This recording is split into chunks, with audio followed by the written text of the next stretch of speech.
புதுமை குரல் செய்திகள் 2026 சட்டமன்ற தேர்தலில் 3வது அணிக்கு அழைப்பு விடும் கூட்டம் சுதேசி பஞ்சாலை திடலில் நடைபெற்றது. கூட்டத்தில் கழகத்தின் தலைவர் பேராசிரியர் மு. இராமதாஸ் தலைமை ஏற்று அரசியல் கட்சிகளுக்கும் சமுதாய அமைப்புகளுக்கும் 3வது அணிகள் சேருமாறு அழைப்பு விடுத்து 3வது அணி ஏன் அதன் அவசியம் குறித்து விளக்கி பேசினார். கூட்டத்துக்கு வந்திருந்த அனைவரையும் பொதுச் செயலாளர் பேராசிரியர் ராஜன் வரவேற்று பேசினார். பொருளாளர் முனைவர் பெண்ணியம் செல்வகுமாரி இணைப்புரை வழங்கினார். இந்நிகழ்ச்சியில் கருத்துரையாக துணைத் தலைவர் நித்யானந்தம், காரைக்கால் மாவட்ட தலைவர் கணபதி சுப்பிரமணியன், உள்ளாட்சி அமைப்பு முன்னாள் தலைவர் கரிக்கலாம்பாக்கம் ஜெகநாதன், பேராசிரியர் பெரியாண்டி, இளங்கோவன் மற்றும் சமுதாய அமைப்புகளைச் சார்ந்த தலைவர்கள் உரையாற்றினர். கூட்டத்துக்கான ஏற்பாடுகளை தனஞ்சயன், மாநில செயலாளர் ரவிக்குமார், காலாப்பட்டு தொகுதி பொறுப்பாளர் குமார் மற்றும் மாநில நிர்வாகிகள் தொகுதி பொறுப்பாளர்கள் செய்திருந்தனர். நண்பர்களே, இந்த கூட்டத்தினுடைய நோக்கம் என்ன? இந்த கூட்டத்தினுடைய நோக்கம் ஒரு புதுச்சேரிக்கு ஒரு நல்ல எதிர்காலத்தை உருவாக்கி தர வேண்டும். இன்னைக்கு நாம 2025 இருக்கிறோம். 2026 எப்படி இருக்க போறோம்? 2036 நாம எப்படி இருக்க போறோம்? 2047 நம்ம எப்படி இருக்க போறோம்?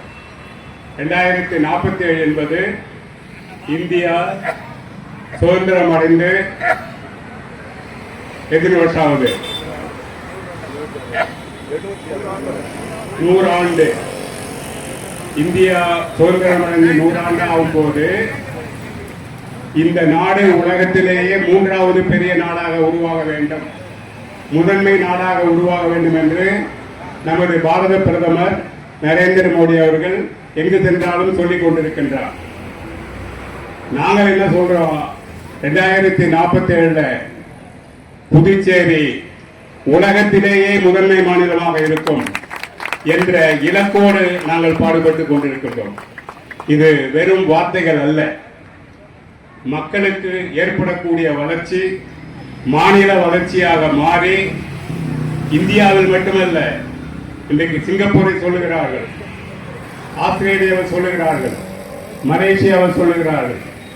அதை விட மிக சிறப்பான ஒரு மாநிலமாக்க 10 ஆண்டுகளில் எங்கள் அது நிறைவேறும் என்று அந்த கனவை நாங்கள் மனதில் வைத்துத்தான் உங்கள் எதிர்காலத்தை பற்றி நினைத்து அந்த எதிர்காலத்திற்கு என்ன செய்ய வேண்டும் என்பதை பற்றி சொல்வதற்காக இந்த கூட்டத்தை நாங்கள் ஏற்பாடு செய்திருக்கின்றோம். உங்கள் எதிர்காலம் நல்ல முறையில் இருக்க வேண்டும் என்றால் என்ன நடக்க வேண்டும்? நீங்கள் உழைக்க வேண்டும், உங்கள் பிள்ளைகள் நன்றாக படிக்க வேண்டும், உங்கள் பிள்ளைகள் நல்ல வேலைக்கு செல்ல வேண்டும். இதெல்லாம் முக்கியம்தான். ஆனால் இதற்கு அப்பால் பட்டு உங்களுக்கு ஒரு நல்ல எதிர்காலம் வேண்டும் என்று சொன்னால் ஒரு நல்ல ஆட்சி அமைய வேண்டும். புதுச்சேரியிலே ஒரு நல்ல ஆட்சி அமைய வேண்டும். இந்த புதுச்சேரிக்கு வரக்கூடிய முதலமைச்சர் நல்லவராக இருக்க வேண்டும். இந்த புதுச்சேரிக்கு வரக்கூடிய அமைச்சர்கள் நல்லவர்களாகவும் சிந்தனையாளர்களாகவும் யோக்கியர்களாகவும் உண்மையானவர்களாகவும் நேர்மையானவர்களாகவும் இருக்க வேண்டும். இவர்கள் உள்ளிட்ட ஒரு ஆட்சியை அமைக்க வேண்டும் என்று சொன்னால் இன்று இருக்கக்கூடிய நிலையில் இருக்கக்கூடிய கட்சிகளால் இதை ஏற்படுத்த முடியுமா? ஒரு நல்லாட்சியை வர வேண்டும் என்று சொன்னால் வரக்கூடிய 2026 நீங்கள் அந்த நல்லாட்சியை ஏற்படுத்த வேண்டும். 2047 ஏற்படுத்தி பிரயோஜனம் கிடையாது. உங்களுக்கு கிடைக்கக்கூடிய உடனடியான வாய்ப்பு எப்படின்னாக்கா அடுத்த வருஷம் வருது.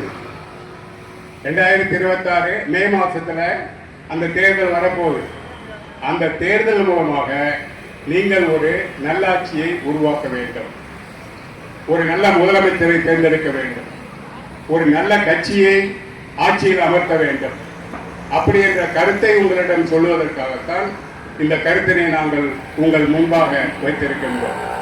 அப்படி ஒரு நல்ல ஆட்சி வர வேண்டும் என்று சொன்னால் இன்றைக்கு இருக்கக்கூடிய கட்சிகளால் முடியுமா? இப்பொழுது இருக்கக்கூடிய அரசியல் கூட்டணிகளால் அப்படிப்பட்ட ஒரு நல்ல ஆட்சியை அமைத்து தர முடியுமா என்பதை நீங்கள் சிந்தித்து பாருங்கள். ஏனென்று சொன்னால் புதுச்சேரி சுதந்திரம் அடைந்ததிலிருந்து யார் யாரெல்லாம் ஆட்சியில் இருந்திருக்கிறார்கள் என்று பாருங்கள். இந்திய தேசிய காங்கிரஸ் ஆட்சியில் இருந்திருக்கிறது, திராவிட முன்னேற்ற கழகம் இருந்திருக்கிறது, என்ஆர் காங்கிரஸ் இருந்திருக்கிறது, பாஜக இருந்திருக்கிறது, சில கட்சிகள் கூட்டணியில் இருந்திருக்கின்றன. இந்த கட்சிகள் எல்லாம் இதுவரை செய்யவில்லை. இப்பொழுது வரக்கூடிய தேர்தலில் 2 அணிகள் போட்டியில் இருக்கின்றன. 2 அணிகள். என்னென்ன அணி யாரை சொல்லலாமோ? யாராவது சொல்லுங்க பார்ப்போம். 2 அணிகள் 2026 தேர்தலில் நிற்க இருக்கிறது. அந்த 2 அணிகள் யாரு அப்படின்னு சொன்னா, ஒன்று தற்போது இருக்கின்ற என்ஆர் காங்கிரஸ். என்ஆர் காங்கிரஸ் என்றதுக்கு என்ன அர்த்தம் யாருக்கே தெரியுமா? என் ரங்கசாமி காங்கிரஸ் இல்லையா? அவரு சொல்லிக்கிறது என் ரங்கசாமி காங்கிரஸ். ஆனா தேர்தல் துறையில பயந்திருக்கிறது நமது ராஜ்யம் காங்கிரஸ். சோ அந்த என்ஆர் காங்கிரஸ் இருக்குது, அதுக்கு துணையா பிஜேபி இருக்குது, அதுக்கு துணையா அகில இந்திய அண்ணா திராவிட முன்னேற்ற கழகம் இருக்கிறது. இந்த 3ம் சேர்ந்து ஒரு கூட்டணி. இவங்க 2026 போட்டியிட போறாங்க. இவர்களை எதிர்த்து இந்திய தேசிய காங்கிரஸ், திராவிட முன்னேற்ற கழகம், இந்திய கம்யூனிஸ்ட் கட்சி, மார்க்சிஸ்ட் கம்யூனிஸ்ட் கட்சி, விடுதலை சிறுத்தை, இவர்கள் எல்லாம் ஒரு அணியில் இருக்க இருக்கிறார். இவர்கள் ஒரு அணி. ஆக இந்த 2 அணிகளும் 2026 என்ன கோரிக்கையோடு உங்களிடம் வருவார்கள் என்றால், நாங்கள் நல்லாட்சியை அமைக்கப் போகிறோம், எங்களுக்கு நீங்கள் வாக்களியுங்கள் அப்படின்னு சொல்லிட்டு ஒருத்தர் ஒரு 5000 ரூபாய் கொடுப்பார் ஓட்டுக்கு, இன்னொருத்தர் 3000 ரூபாய் கொடுப்பார் ஓட்டுக்கு. ஆனா அவர் என்ன சொல்வார்னா, நாங்க நல்லாட்சியை அமைக்க போறோம், அதனால நீங்க ஓட்டு போடுங்க அப்படின்னு சொல்லிட்டு இந்த 2 கூட்டணிகளும் வரும். இப்ப நம்ம கேட்கிற கேள்வி என்னன்னா, இந்த 2 கூட்டணிகளையும் நீங்க பாத்துட்டீங்க இல்லையா? இந்த 2 கூட்டணிகளையும் நீங்க பாத்துட்டீங்க.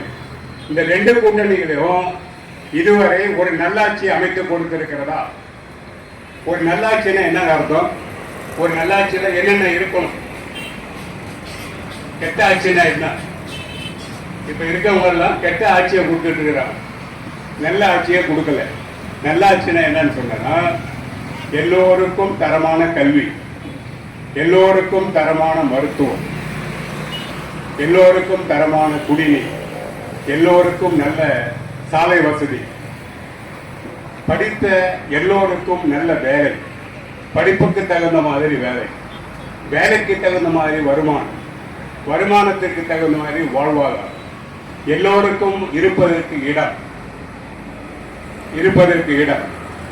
எல்லோருக்கும் உடை, எல்லோருக்கும் நாகரிகமாக வாழ்வதற்கு வேண்டிய எல்லா வசதிகளையும் செய்து தருவதுதான் ஒரு நல்லாட்சி. இந்த நல்லாட்சியை இன்றைக்கு இருக்கக்கூடிய என்ஆர் காங்கிரசும் பிஜேபியும் கொடுத்திருக்கிறதா என்று யாராவது சொன்னா நீங்க கை தூக்குங்க பார்ப்போம். என்ஆரும் பிஜேபி ஆட்சியும் நான் சொன்ன நல்லாட்சிக்கான குணாதிசயங்களோடு ஒரு ஆட்சியை கொடுத்திருக்கின்றார்களா? கொடுக்கலையா? என்ன கை தூக்குங்க அப்ப. கொடுக்கல. ஒரு நல்லாட்சியை என்ஆர் காங்கிரஸும் பிஜேபியும் கொடுக்கல அப்படின்ற ஒரு எண்ணத்துல நீங்க இருக்கிறீங்க. சரி, இவங்க இல்ல, காங்கிரஸ் கட்சி தலைமையில இந்தியா கூட்டணியினுடைய தலைமை நாராயணசாமி அண்டுக்கோ, திமுக அண்டுக்கோ, கம்யூனிஸ்ட் அண்டுக்கோ, விடுதலை சிறுத்தைகள் அண்டுக்கோ, இவர்கள் எப்பொழுதாவது நல்லாட்சி கொடுத்திருக்கிறார்களா? நான் சொன்னவே எல்லாருக்கும் வேலை, எல்லாருக்கும் நல்ல கல்வி, எல்லாருக்கும் நல்ல பள்ளிக்கூடம், எல்லாருக்கும் நல்ல சாலை, இது அமைச்சு கொடுத்திருக்கிறாங்களா? சொல்லுங்க.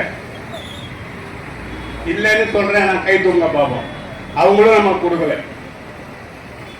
ஆக என்ஆர் பிஜேபி ஆட்சி கொடுக்கவில்லை, இந்தியா கூட்டணி கொடுக்கவில்லை. இந்தியா கூட்டணியில் இருந்த நம்ம நாராயணசாமி அவர்கள் 18 வருஷம் பாராளுமன்றத்தில் ராஜ்யசபா உறுப்பினராக இருந்தார். இந்த 18 வருஷத்துல அவர் நினைச்சிருந்தா புதுச்சேரிக்கு மாநில அந்தஸ்து எப்பயோ பெற்று கொடுத்திருக்க முடியும்.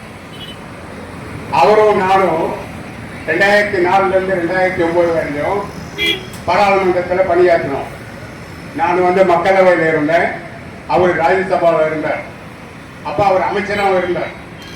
டாக்டர் மன்மோகன் சிங் அலுவலகத்தில் அவர் ஒரு அமைச்சராகவும் இருந்தார். நான் அவர்கிட்ட போய் சொன்னேன், எங்க நம்ம 2 பேரும் சேர்ந்து புதுச்சேரிக்கு மாநில அந்தஸ்தை வாங்கி கொடுத்துருவோம். இது ஒன்றும் பெரிய பிரச்சனையே இல்லை. இதுக்கு வேண்டிய சாத்தியக்கூறு அறிக்கையில நான் தயார் பண்ணி கொடுத்துட்றேன். நம்ம பாராளுமன்றத்தில் விவாதிப்போம், அதை பற்றி பேசுவோம் அப்படின்னு சொன்னேன். அவர் என்ன சொல்லியிருப்பாருன்னு நீங்க எதிர்பார்க்குறீங்க? ஆமா பேராசிரியர், நீங்க அந்த ரிப்போர்ட்லாம் தயார் பண்ணுங்க, நம்ம வாங்கி மக்களுக்கு இந்த மாநில அந்தஸ்தை கொடுத்து அந்த வரலாற்று ரீதியான பெயர் நாம வாங்கிக்குவோம் அப்படின்னு தானே சொல்லியிருக்கணும். அவருக்கு என்ன சொன்னாரு, ஏங்க நாம வாங்கி கொடுத்து வேற எவனோ பேர் வாங்கிட்டு போயிடுவான். அப்ப முதலமைச்சர் இருந்தது என்னாரு, அந்த காலத்துல என்னாரு? இவர் சொல்றாரு, நாம கஷ்டப்பட்டு வாங்கி கொடுத்துட்டா அவன் இல்லையா பேர் வாங்கிட்டு போயிடுவான், அந்த தனித்தர பேர் அவனுக்கு எப்படி போகிறது? போகக்கூடாது. அதனால நீங்க பேசாம உங்க வேலையை பார்த்துட்டு போங்க. மாநில அந்தஸ்து வாங்க வேண்டியது எங்க கடமை, நாங்க எப்போ வாங்கணுமோ அதை வாங்கிடுவோம் அப்படின்னு சொல்லிட்டாரு. எப்படி இவர் மாநில அந்தஸ்து வாங்குவாரு? எப்படி இந்த கூட்டணி இந்த மாநிலத்திற்கு ஒரு விடுதலையை பெற்று தரும்? உள்ளாட்சி தேர்தல் 14 வருஷமா நடத்தலைங்க. 14 வருஷமா நடத்தாததுக்கு அவங்க கோர்ட்ல போய் ஸ்டே வாங்கிட்டு வந்தாங்க. இந்த காரணம் அந்த காரணம் சொல்லி முதல்ல கோர்ட்டுக்கு போய் உள்ளாட்சி தேர்தலை நிறுத்த முடியும் என்று காட்டிய சிறுமை திரு நாராயணசாமி அவர்களுக்கு தான் உண்டு. அவர் தான் பாண்டியன் என்ற இளைஞர் காங்கிரசினுடைய தலைவரை வைத்து முதலாக புதுச்சேரியினுடைய சட்டம் இந்த உள்ளாட்சி மன்ற தேர்தலை தடுத்து நிறுத்தியவர். அவருக்கு நம்ம ஓட்டு போடலாமா? அந்த கூட்டணிக்கு நம்ம ஓட்டு போடலாமா? வேற என்னதான் செஞ்சார்? அவர் முதலமைச்சர் வரணும்னு சொல்லிட்டு முதலமைச்சர் வேட்பாளர் நமச்சிவாயத்தை தள்ளி விட்டுட்டு இவரு முதலமைச்சரா வந்தார். நமச்சிவாயம், உனக்கு அடுத்த தடவை உனக்கு முதலமைச்சர் வாங்கி தரேன், எனக்கு ஒரு தடவையாச்சும் முதலமைச்சர் பதவியில் இருக்கணும் அப்படின்னு சொல்லிட்டு மேலிட பார்வையாளர் பணத்தை கொடுத்து நமச்சிவாயத்தை கைட்டு விட்டு இவருக்கு வாங்கிட்டார்.